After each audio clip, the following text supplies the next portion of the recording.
Hey, how's it going, everyone? And if you're new here, remember to leave a like and also subscribe, because if you can't subscribe, I cannot continue making very important videos just like this one. And today, it's no different. We are talking all about what Powell has said. He said, quote, "There will be bank failures, plain and simple, and it will be caused by commercial real estate losses potentially." So what he's talked about is just so incredibly important. Warren Buffett, Charlie Munger has even talked about this before he unfortunately passed away last year. These guys have talked all about potentially a very significant issue in real estate and with banks as well. So Federal Reserve Chair Jerome Powell said Thursday he expects to see some banks fail due to their exposure to the commercial real estate sector, which has significantly declined in value following the shift to remote work. I have talked about this extensively.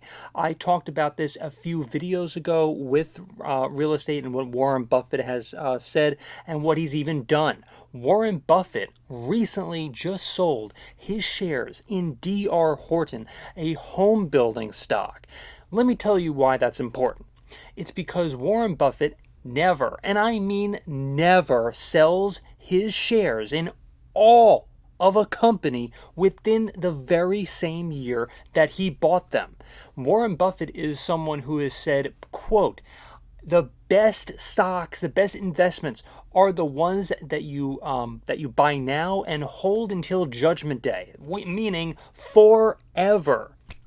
And what Jerome Powell has said, what Charlie Munger has said, what Warren Buffett has said and has shown, really indicates an extreme problem in potentially the market and within real estate as well. And it gives me absolutely zero pleasure to be talking about this right now. And it's something that I was a bit skeptical about at first, but hearing Warren Buffett and what he's talked about with this, and Charlie Munger, and now even Jerome Powell, the list has gone on and on and on. And it's really troublesome to even think about that there might be a problem that is coming up in the near future. We're talking 2024, potentially 2025. I mean, there's no indication of exactly when this will happen, but it's just I'm worried, honestly. I am worried that there could be a very big issue. And now that Jerome Powell is talking about this, I'm just thinking right now, like I had to have a moment of thinking, like of thinking, like you have to prepare. Like if something is going to happen, you have to prepare yourself potentially, because this is just it could get bad out there. So this is what he said. Powell said the banks that are in trouble with falling office space and retail assets are not the big banks, which were designed as systematically important in the aftermath of the 2008 financial crisis. That episode, which resulted in a taxpayer bailout of the financial sector, was also triggered by unsound real estate assets. Rather, the banks of failure, now Powell identified as smaller and medium-sized. Quote, "This is a problem we'll be working on for years more, I'm sure. There will be bank failures." When Powell says that exact quote, that is what has me worried.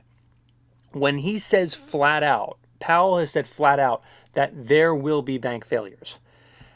That's such a horrendous thing to hear if you are within the economy in any way, if you're involved in the economy in any way, shape, or form. That is the very opposite of music to your ears. That's like nails on a chalkboard. There will be bank failures. He said that in Thursday in a hearing on the Fed's monetary policy in the Senate Banking Committee. It's not a first order issue for any of the large banks. It's a more smaller and medium sized banks that have these issues. We're working with them. We're getting through it. I think it's manageable, is the word I would use, he said. Now, of course, what politicians do, what, anybody really within Washington, what they do is that they try to really kind of just ease into ideas and things that are going on within either the economy or within Washington, D.C., all in and of itself. They may just say some things that don't want to really cause a stir and cause a panic. So even if he's saying that it's just smaller and medium-sized banks, that's still a clear indication of a serious problem. Okay? Because there are a lot of small and medium-sized banks out there. Not every single bank is like a Key. Not every single bank is like a Chase. There are a ton of small and medium-sized banks. So Powell didn't go into detail about the specific regulatory actions regarding commercial real estate exposure that are now being undertaken by the Fed, which is both the federal currency issuer and one of the primary bank supervising agencies, though he did say that he identified the banks most at risk. We are in a dialogue with them, he says. Do you have the arms around this problem, he asks. Do you have enough capital? Do you have enough liquidity? Do you have a plan? You're going to take losses here. Are you being truthful with yourself and your owners? He was asking these banks. Commercial real estate investment trusts, known as REITs, have taken a hit over the past months. Alexandria Real Estate Equities, Boston Properties, Kilroy Realty Group, and Vornado Realty Trust are all in negative territory since the beginning of the year.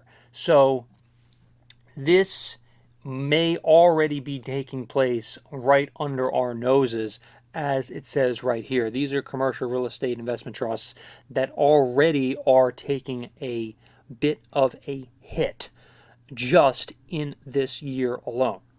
So Powell described the decline in value of commercial real estate as a result of remote work. So, that's kind of like what happened with the pandemic. People stayed home. They want to work in their home office instead of actually going to work and buying, let's just say, an office, or possibly, renting out a store or something like that. So this is what obviously commercial real estate, this is kind of what he's referring to here when he's talking about so at least some forms of commercial real estate, because there are a bunch. As a result of remote work, in many cities, the downtown office district is very underpopulated. There are empty buildings in many major and minor cities.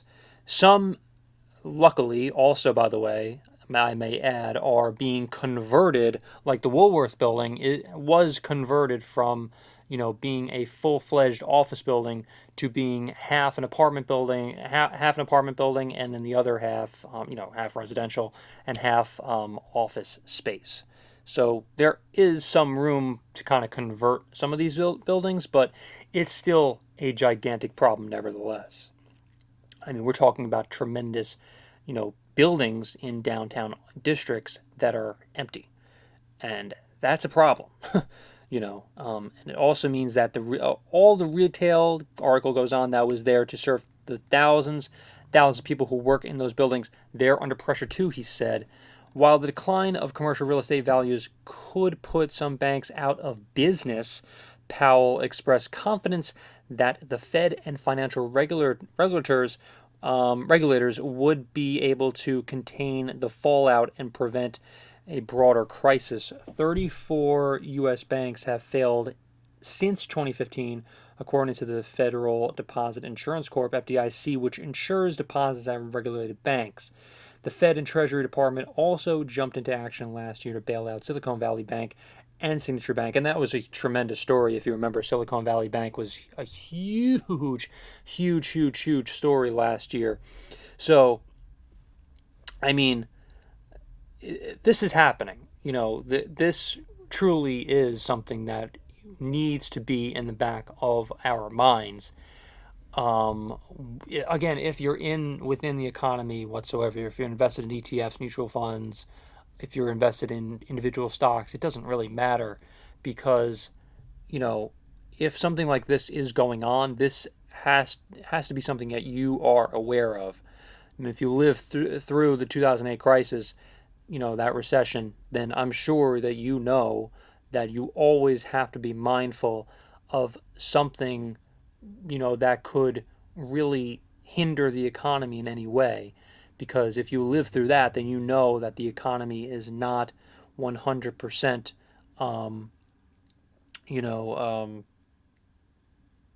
immune to these sorts of things happening. So the Fed and Treasury Department also jumped into action last year to bail out Silicon Valley Bank and Signature Bank and extend lifelines to other troubled banks as they threaten broader confidence in the banking system. So I really do want to hear what everybody out there thinks. Remember to leave it in the comments. And again, also remember to subscribe. I really do hope that I've earned your subscription today just by talking about this. I think it's a very important discussion to be had when we're talking about Powell and we're talking about the real estate, commercial real estate, and businesses in and of itself, the economy, all of that. We talk about all of it on this channel. So thanks again for watching, and hopefully I will see you in the next video. Is because we provide so much amazing content just like this, talking about the stock market, finance, and all of that. And we try to make every single video that will be relevant 100 years from now as it is relevant right now today. Thanks so much once again for checking out this video of income views. Remember to subscribe. If you can't subscribe, I cannot continue making videos just like this one for you. Also remember to click the like button and also comment as to what you think of this video and what else you would like to see in terms of personal finance, Warren Buffett content, and so much more, because we cover it all on this channel. Thank you so much for watching, everybody, and I will see you in the next video.